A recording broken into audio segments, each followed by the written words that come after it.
And that was a great song called Way Down Yonder in New Orleans by the Marsalis family. Yes. And guys, we have a guest. She is here. Alaura, can you hear me? I can hear you. Woohoo! Yay! Woohoo! How are you, Alaura? I'm good. How are you? We are doing pretty good. All four of us.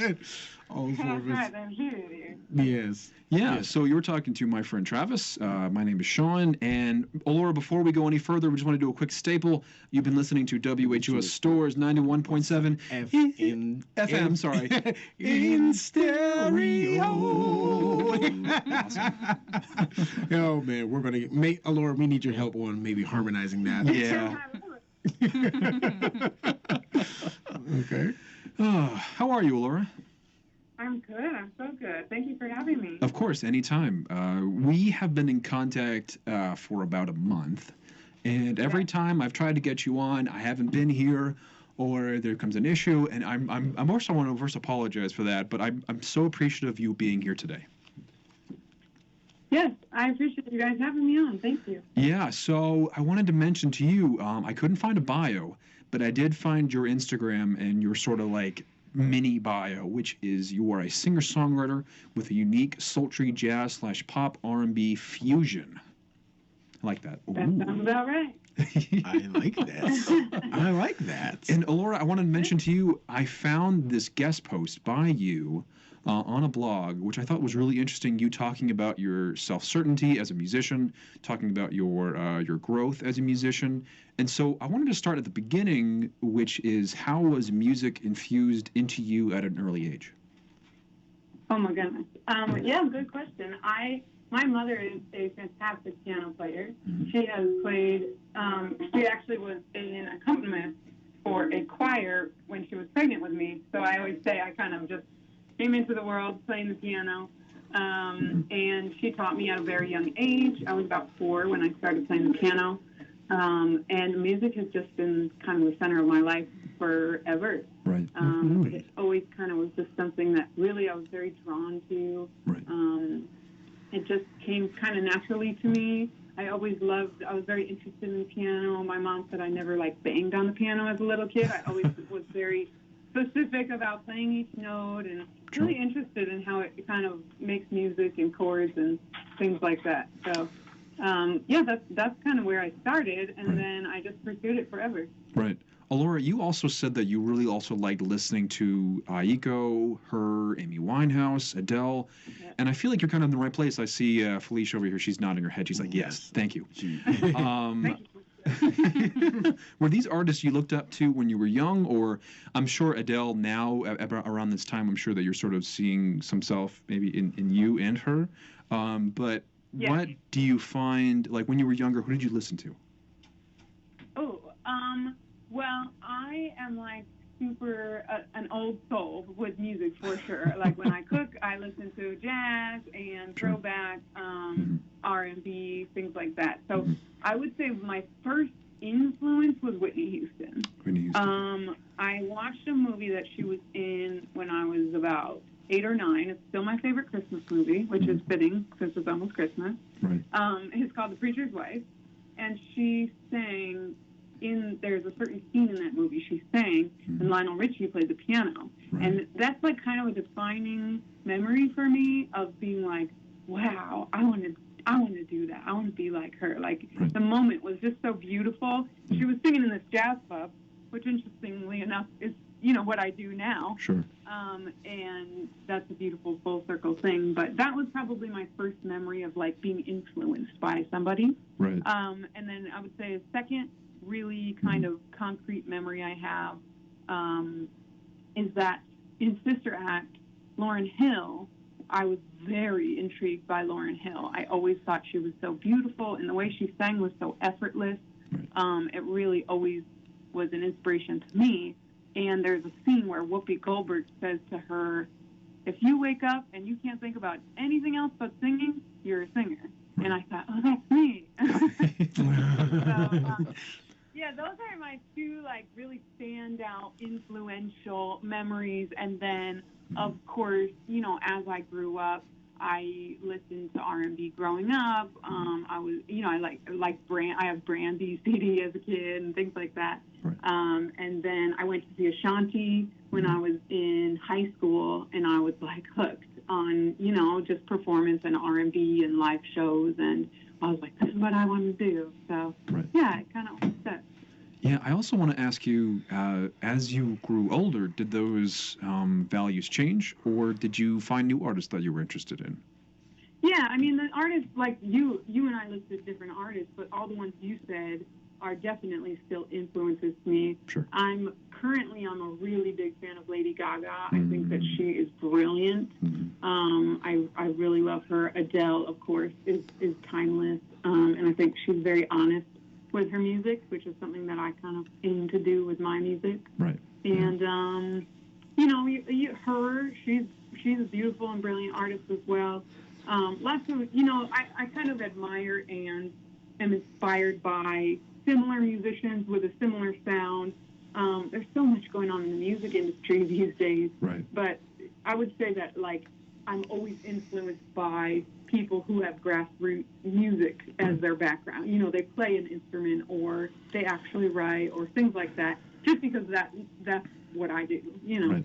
And it sounds like you're really excited about the next step for the music industry, right? I am. Yeah. Yeah, music is going in a different direction, but it's interesting to kind of have the tools of, nowadays in the music industry, you don't have to have the tools of actually writing or knowing music theory or things like that. Sure. But to me, I feel like it's kind of a superpower to have both. Sure. We have the internet, we have social media, but we also have the information of music theory and things like that. So I kind of feel like I got both. Right. And I almost felt like, sorry, Travis. No, you go ahead. And I almost felt like your presence has led me down to finding more things about you, like you being on Instagram, you being on Twitter, you doing all these crazy things. And I think that's how I sort of got to know more about you as I talked to Savannah, your manager, about your process, about becoming a musician. I know Travis has a question. Yeah, so hearing you talk a lot about the change or the how music is making that type of shift, do you feel like that the shift or this integration of electronics and just technology in general, do you feel like it is making a change for the better or maybe for the worse, or in any type of ways that maybe it could be both in a sense? But what are your opinions on that? Yeah, no, I totally agree with you that there is, at first, let me say this, at first, it's very frustrating to people who have dedicated their life to actually learning the dynamics of music theory. There's a lot to learn about how to write a chord and how to structure things like that. I've studied that, my whole life. And then to get into the music industry and realize these people don't even read music. And that's, man, yes. Hey, man, I've studied for 20 years. Right. But I think that there is two categories that musicians fall into, right? It's like you can either have a chip on your shoulder about, well, that's not fair and blah, blah, blah, because now all these programs, they write it for you. You don't have to know music theory. They light up with colors and things like that, But you can choose to have a chip on your shoulder and say that's not fair, which I think I probably did, if I'm honest with you, for, a few years of like, what the heck, that's not fair. Right. But the industry doesn't care about fair, it cares about certain things. So exactly. It's like, you've got to, if you want to be in the game, you got to play the game. Right. So do you also feel like, okay, like staying on that topic of being fair or not fair, do you feel that because we have acquired knowledge of music theory and the basics and learning about how to be able to create and generate certain things, do you feel that certain technologies are making it easier for people to be able to make music and kind of like, kind of cheat their way or jump ahead of people that have fully studied this art? Yeah, 100%. When Pro Tools came out, I think in early 2000s, or maybe late 90s, And Pro Tools, for people who don't know, is a music program that you can kind of write different parts in Right. program. It was one of the first really digital programs that you could use for music. But they're kind of teaching you how to do chord structures and how to do, and they give you, they give you the information. You don't have to really learn it. But that's all to say that I highly encourage anybody. I think the people who win in the industry are the people who stay working on what they're working on. And I think the people who win in the industry are the people who decide to take their gifts and their talents and then learn the game and take those two and use them together. Right. You know, and that's what I'm trying to do with my music is, okay, I play the piano, okay, I write my music and I sing and I play and whatever. People want to see a video of me singing on Instagram. And I used to feel like, that's so silly, and this counts my talent, and this, that. And it's like, well, but what if it catches, you know, you guys go, like you said, Shaun, you go and you learned a lot about me from different content. And it's like the whole purpose is to be an artist, is to connect with people and use your gifts and your talent to get people to engage with you and maybe inspire people. And so it's like, okay, if I have to play the game, I'm still connecting to people, and that's still the end goal, you know? Okay. Yeah, you know, I want to say quickly, it's also interesting you mentioned people of talent versus people who we kind of look up to. Like, I started watching the Beatles documentary on Disney Plus, and I just remembered how Paul McCartney said, like, he had no memory of learning chords. He just picked up an instrument and was just really good at it. Interesting. And that would make you really angry. You're like, Paul McCartney, oh my God, why are you so good? I know Felise has a question. Felise.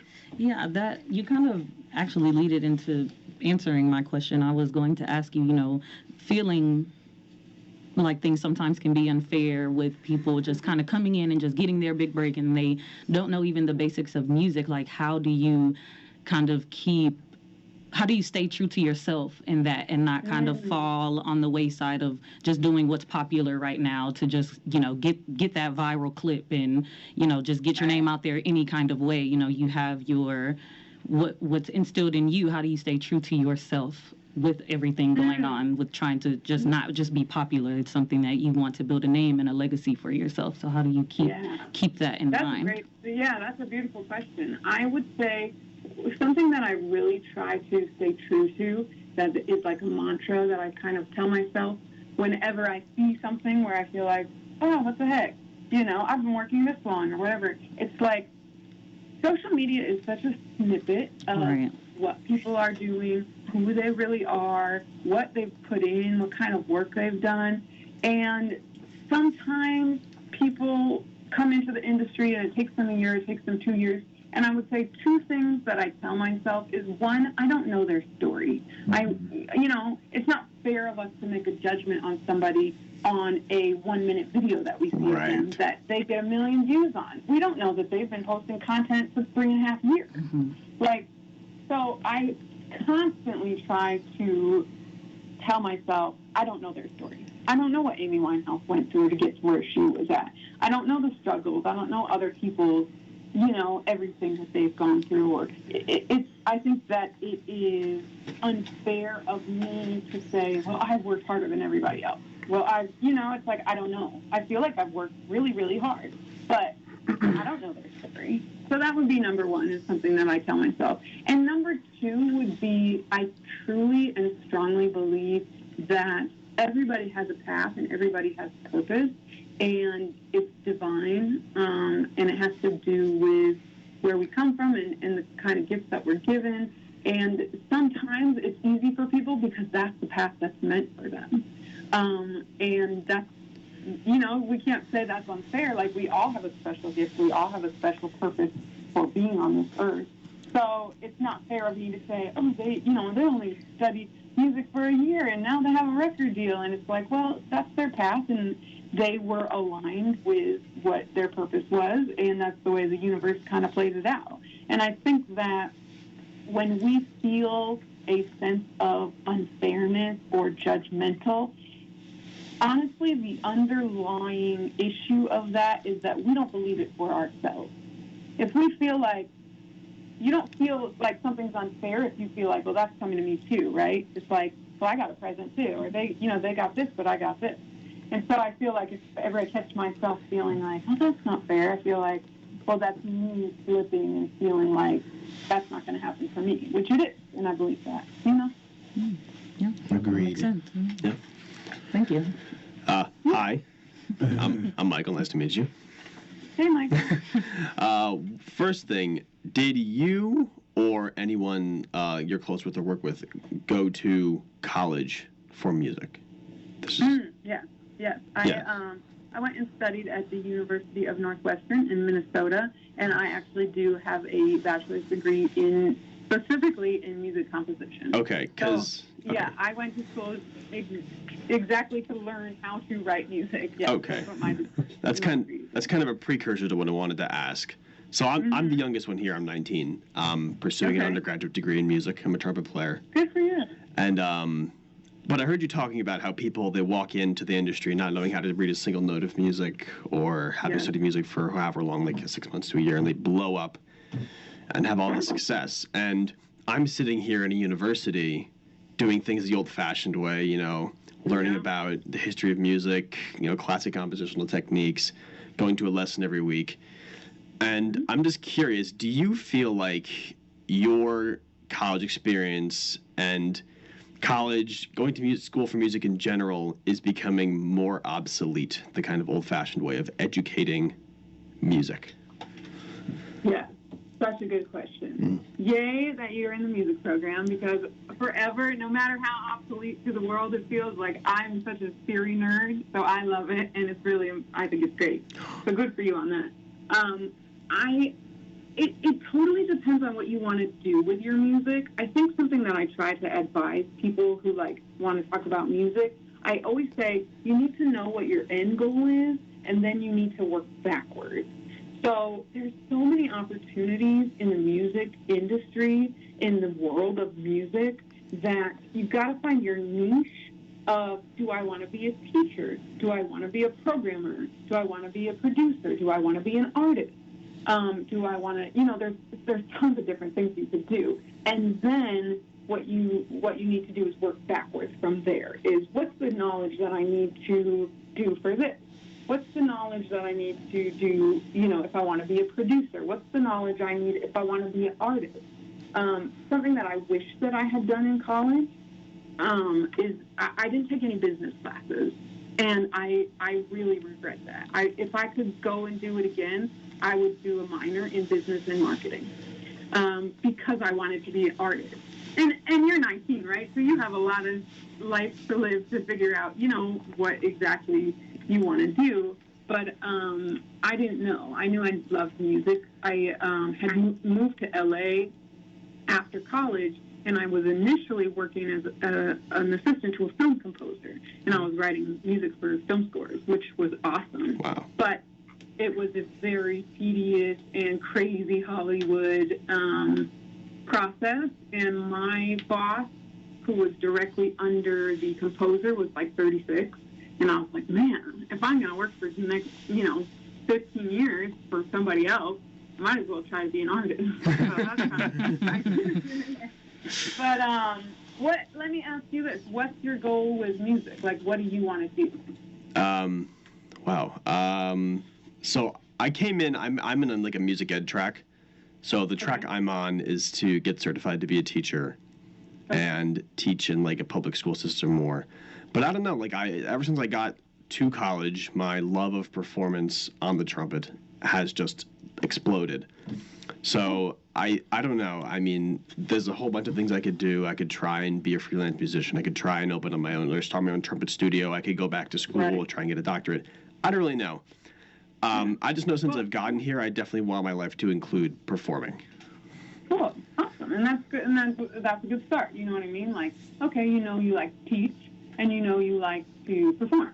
So, for myself, yes, I do all my artistry, but I also I run courses and programs for students, and I have a course that I run for teen girls, which I never really knew that I loved doing, because the girls remind me so much of myself. You know, they love music and they're really good at it, and they're shy and they're uncomfortable in their body, and it's been a beautiful blessing to work with these girls who are like the 15-year-old version of myself, when I feel like I didn't have a female mentor at that age. And especially in this industry, these girls need a female mentor. Felicia, you probably can be like, yes, you know.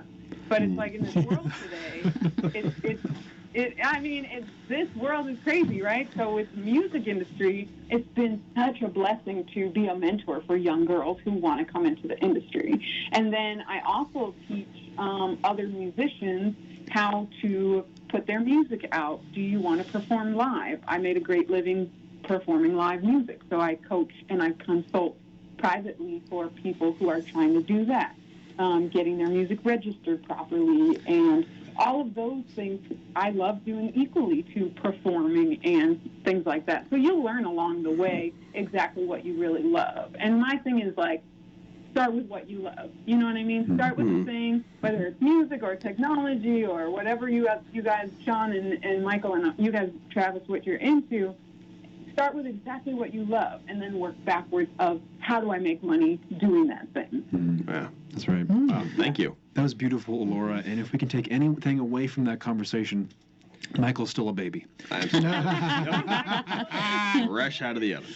Oh, man. Awesome. Michael, you're going to change 10 times before you get to RH. I know. Thank you. Poor Michael. No, it's okay. I want to ask you, before we take a quick break, Alaura, about your relationship to the music business, because you have a lot of great social media presence. You have a lot of great songs out now. But I do want to ask you, is there someone in your life who is maybe non-musician who you looked up to for a business savvy or creative purposes?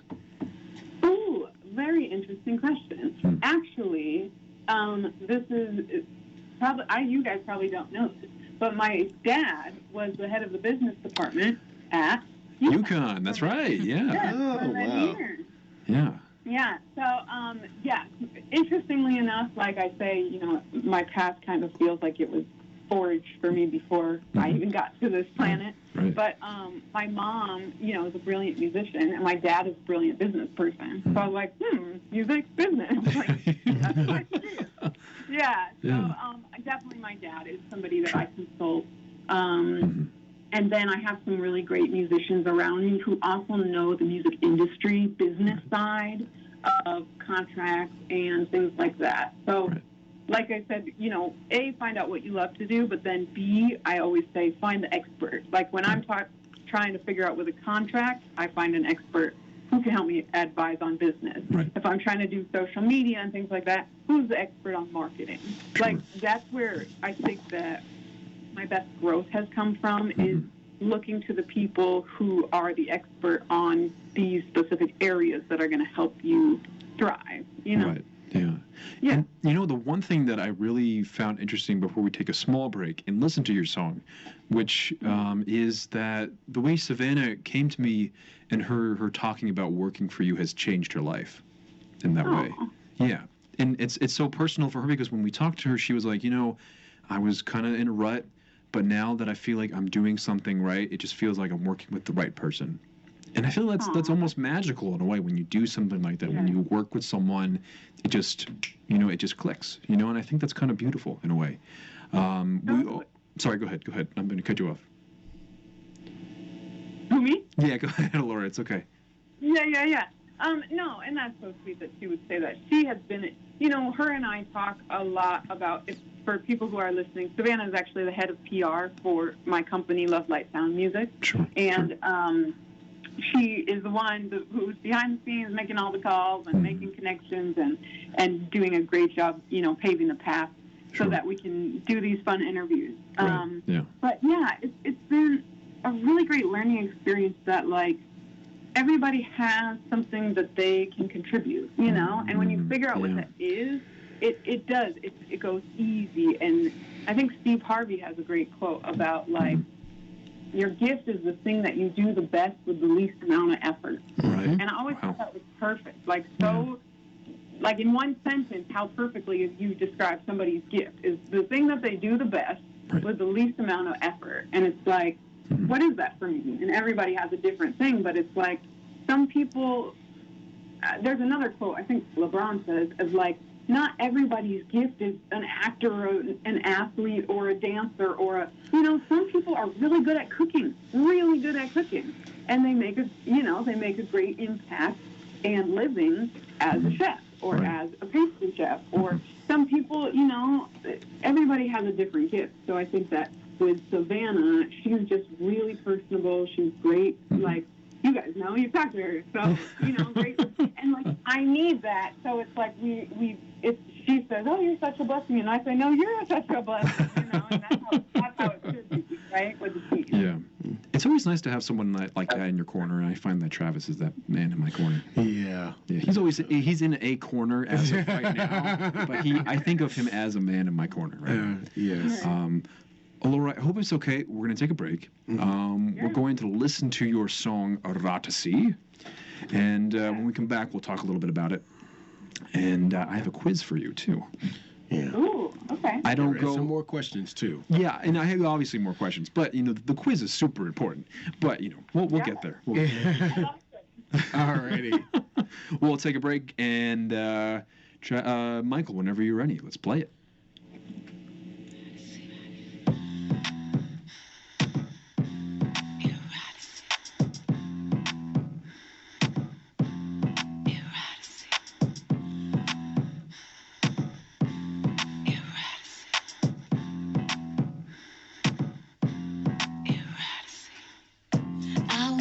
To get to know you, like my television, I'll remote control you. If you're lucky, I'll indulge you. Like my Gucci shades, you'll see what I could show you. Eroticy, saw my ecstasy, my fantasy. Come marry me. Eroticy. She's my remedy. Come marry me. Touch my body like you know me. Touch my hand so I would know how you would hold me. You could be my one and only.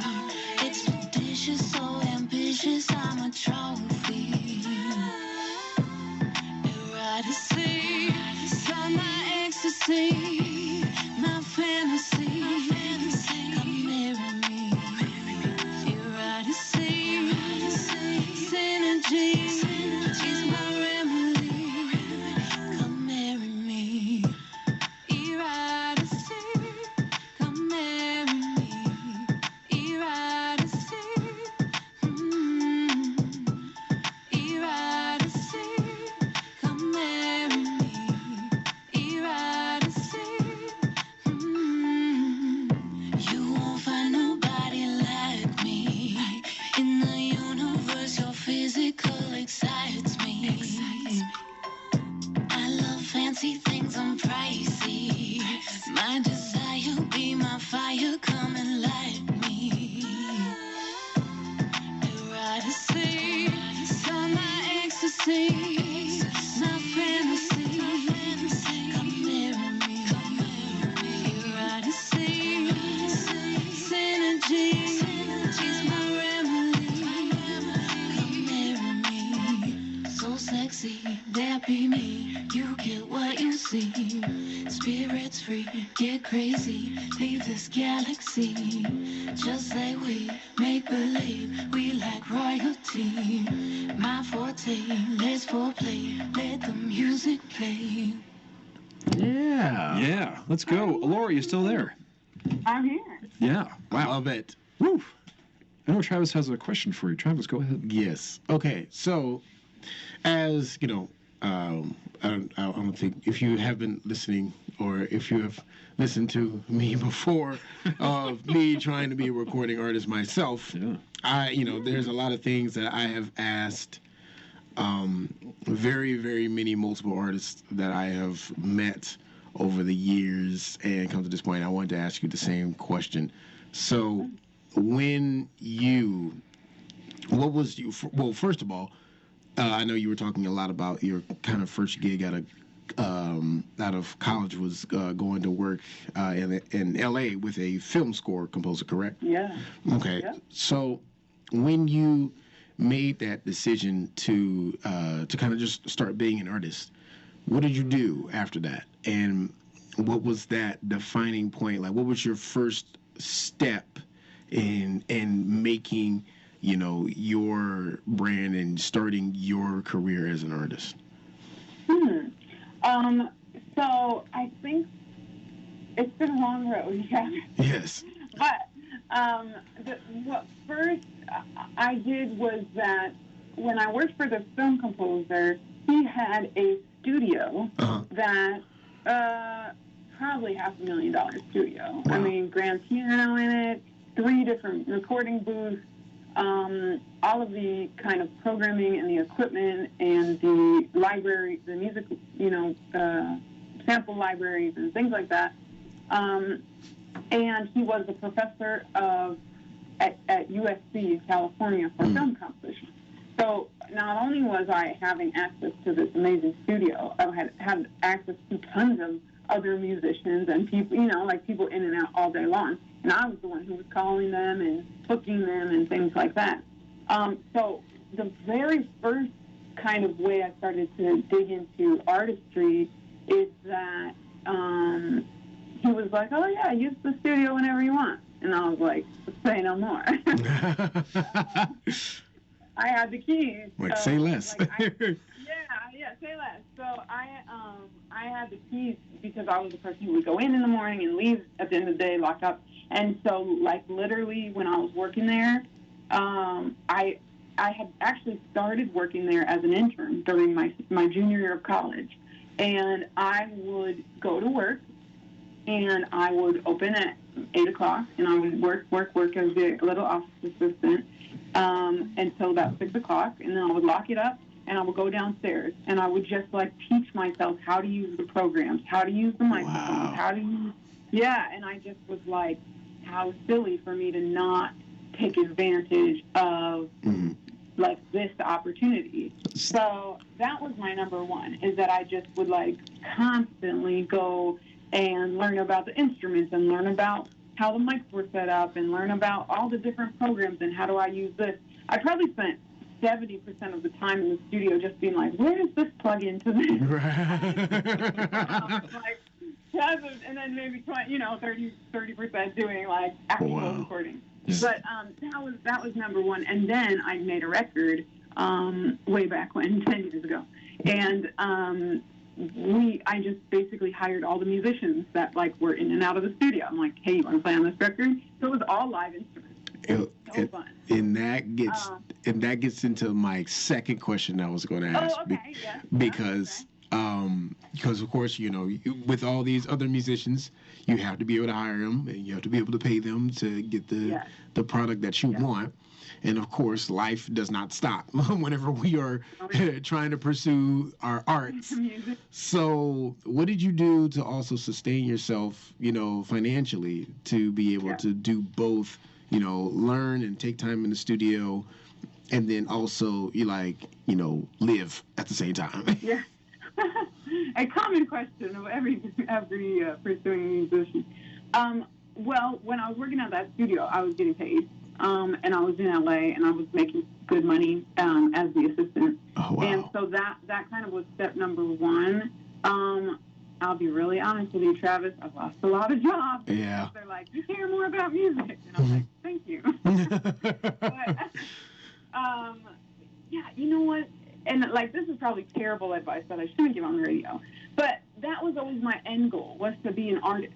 So I never let anything get in the way of that. I never let, I always would get a job. I was a nanny for many, many years because I could work it around doing music. I had done certain other jobs where I would do, like, retail. I worked retail for a while. Oh, yeah. Haven't we all?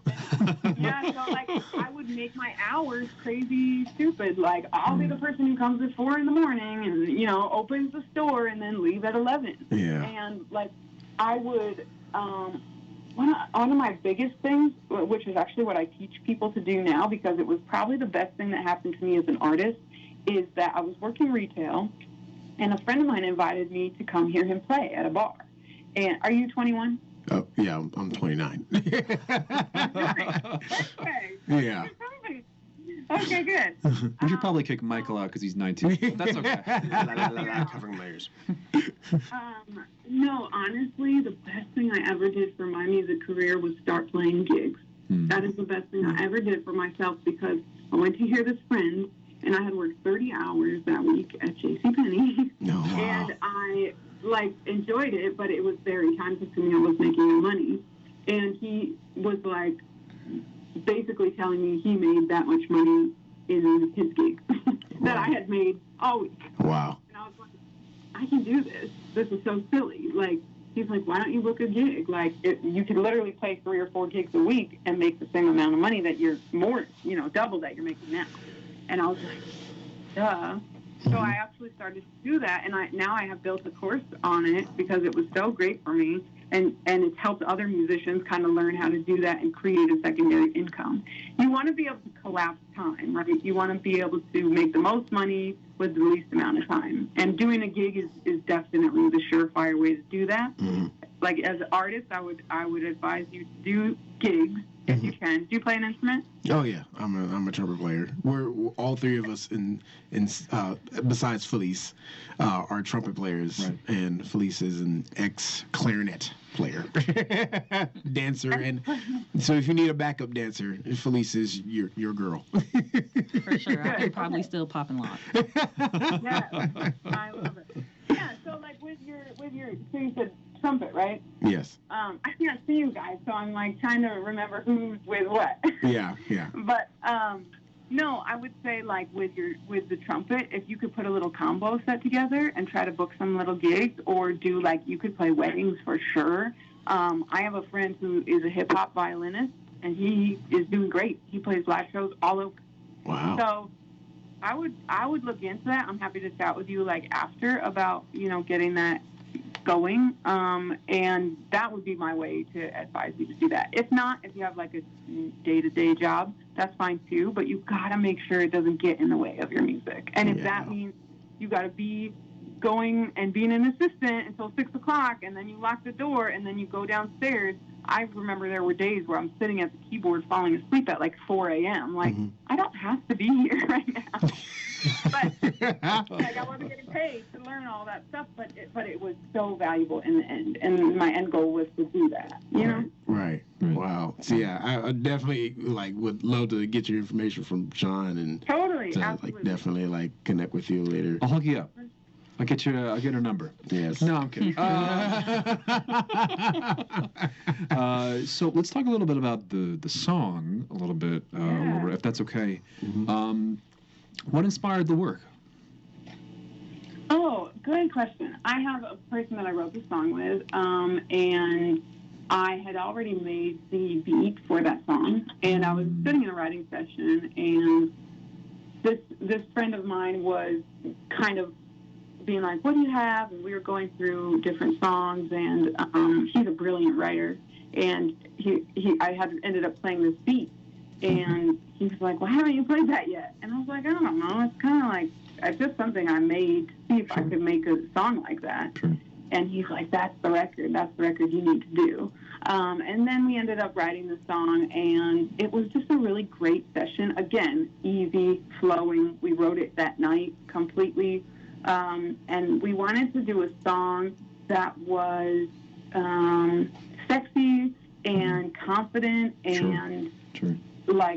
but we wanted to do it in a very interesting way. If you look at the video, it's not erotic. It's very classy and it's very sexy, but in a way of Sure. I'm still playing the piano, and the words, we wanted the words to be really creative, and you guys asked me, is there expletives? And the answer is no. The song doesn't have expletives.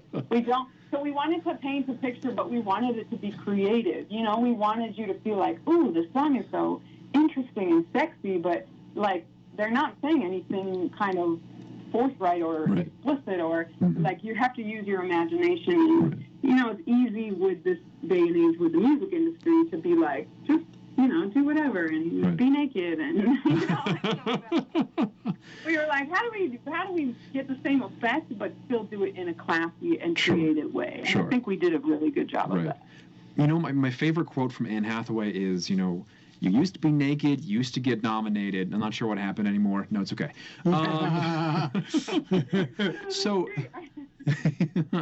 So I wanted to ask you about your process with the music video, which is, I've had a lot of discussions with various musicians who come on my podcast and talk about their relationships with music videos, because it can be very turbulent and also very fast, but also can be very intuitive too.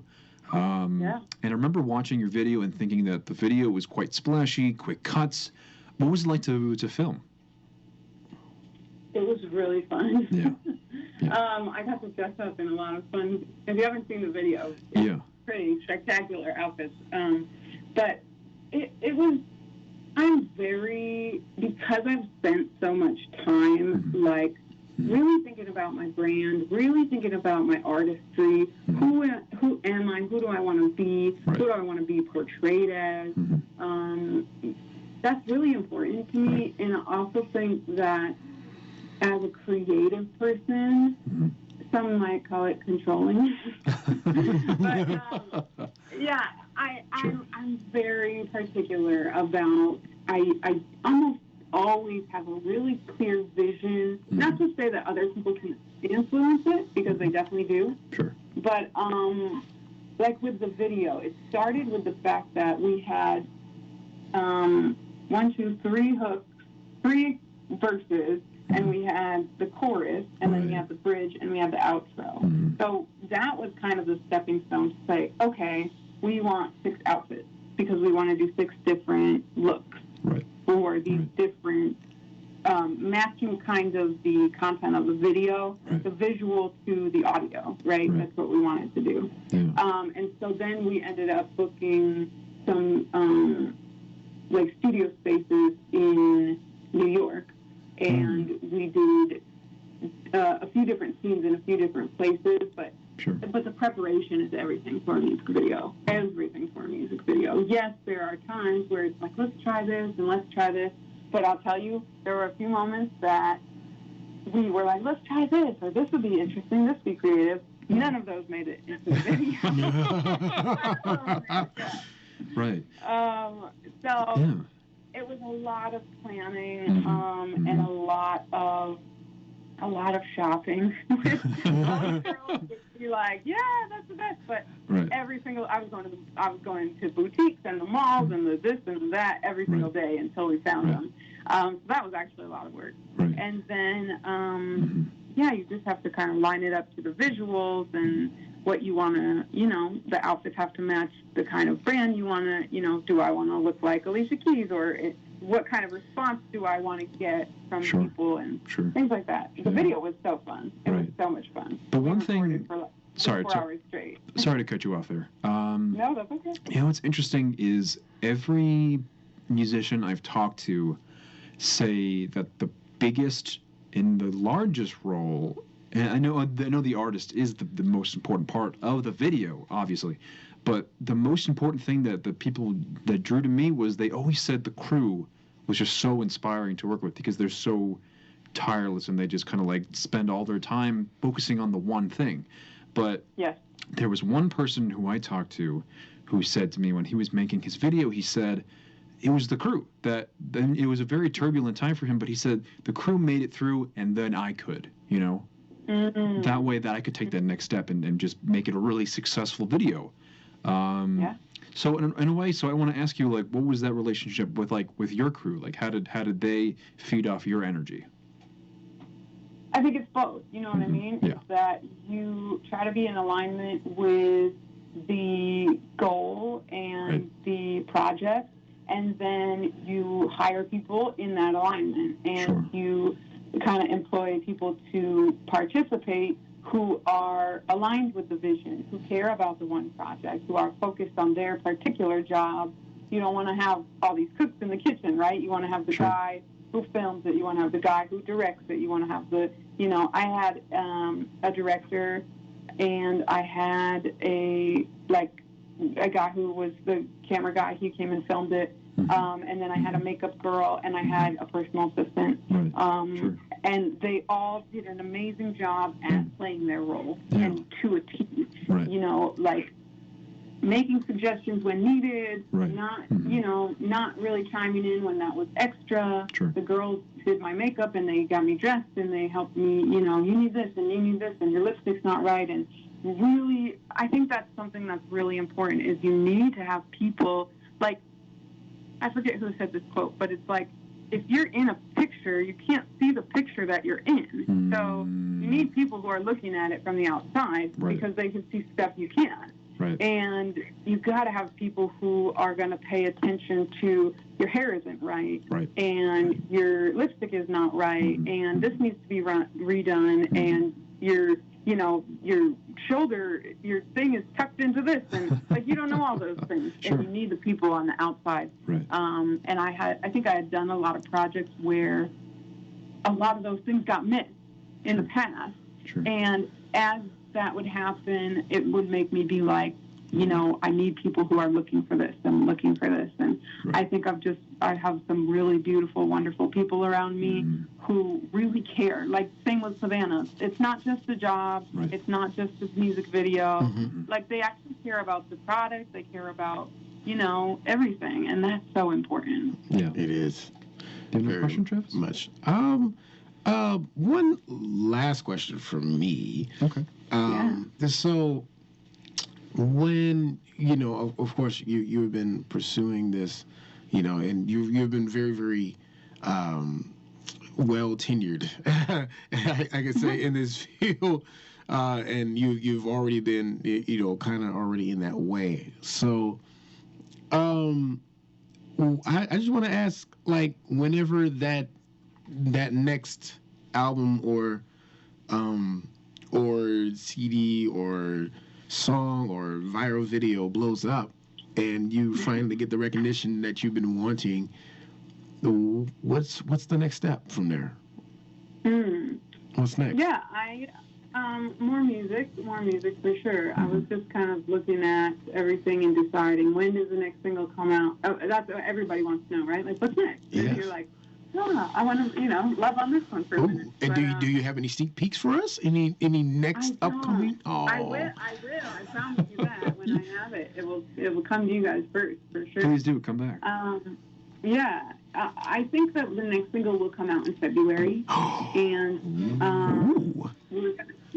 gonna try to kind of let the new year come in and relax a little bit. But February is still the beginning of the year, so I think that's kind of projected time. And then definitely a whole album. I would say sometime spring, early summer. That's the goal. I'm excited.